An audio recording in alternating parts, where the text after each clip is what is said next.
In this video, we're going to be going over how you can customize your bot and doing a deep dive in the training data. Now, first, I want you guys to know that your website was trained automatically when you pasted in your URL of your website, and you should all see the congratulations, your bot is trained message.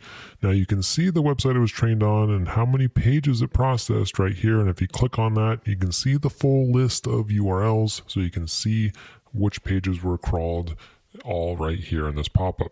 So we can go ahead and we can close this, and now you have different types of training data in here. You can see that you got a button to add training data, and we can go ahead and go over what makes up good training data before we add some.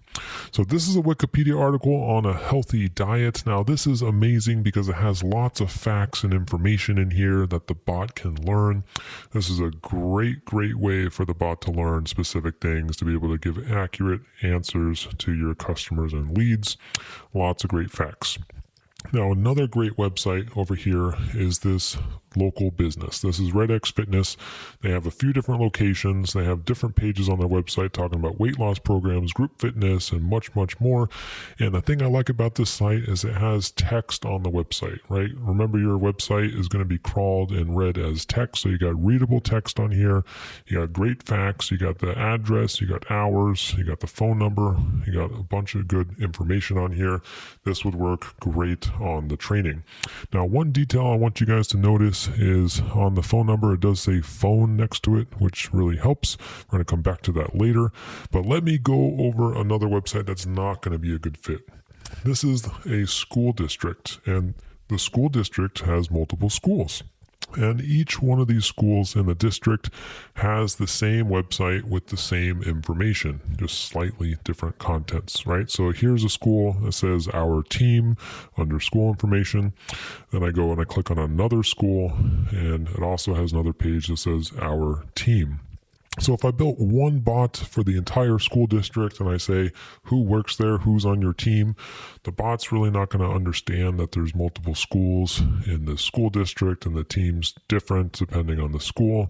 So it may not be a good example of doing one bot. I would actually do a bot per school in the district instead of just one bot for the whole school district. So I hope that helps you guys understand what makes up good training data. So let's go ahead and start getting some of this training data added. And so going back to RedX Fitness, right, you have multiple locations on here. And I do want to point out, like I said, that it does say phone next to the phone number. Now, little details like this can make a big difference. If you just have a phone number on your website, the bot may not know what type of phone number that is. Is that the phone number for support? Is it the phone number of an office? Is it the phone number of a salesman?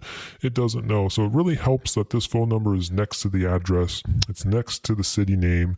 It actually has the label phone on it. So the bot knows that, oh, this is the phone, and it can make that inference that this is the phone number for that location. So that really helps. Not everyone has those labels on their website, but that'll really help when you're adding training data. So let's go ahead and copy this whole website right here, this Wikipedia article, and we're going to go ahead and add it to the bot. Now, I could paste this in as content. All I have to do is give it a title. I'm going to type in wiki, and on here, I'm just going to go ahead and paste this whole thing in here. So now you can see that this training data has a blue icon next to it. That just means that it hasn't been included in the training yet, and I see this message, the training data has changed. We need to start training. So for that, go ahead and click on the Start Training button. Your bot is going to start training, and you can click away and click back to this page to refresh it, and you can see congratulations, your bot is trained. So now let's go back into the bot and let's ask a cool question. So we can ask a question, something like, well, let's go back to Wikipedia and let's find a good question. So on here it says limit intake of fats to no more than 30%. Okay, so let's ask a question about that. So we're going to go back to the bot. I'm going to say something like, what should I limit my intake of fats to, right? And we're going to see what it comes back with. And this is the perfect type of information for the bot because it has loads of facts on healthy diets. It's going to be able to give you a wonderful answer to this question. Let's see what it comes back with. Limit intake of fats to no more than 30% of total caloric intake and avoid saturated fats. That's perfect, right? That is absolutely perfect. That's how easy it is to get in here and train your bot. And And back in the bot training data section, I'm going to show you one more type of training data, which is really cool, and that is the question and answer type. Now, this one's awesome because you can keep just adding in questions and answers as you go, making your bot smarter and smarter every day. So just type in a question at the top, like what is the best gym? And in your answer, instead of just doing a one-word answer like the best gym is orange, right? That doesn't really give the bot a lot of information to work with. I always like to give complete answers, and that really makes the bot a whole lot smarter, right? It may not understand what orange is, so I can say something like the best gym is in orange because it has the most machines, or it has the least amount of people, or it's the least crowded, something along those lines. And that actually answers multiple questions in one, right? You may get someone that asks, which gym has the most machines? Which gym is the least crowded? What is the best gym, right? And so this is going to answer those questions.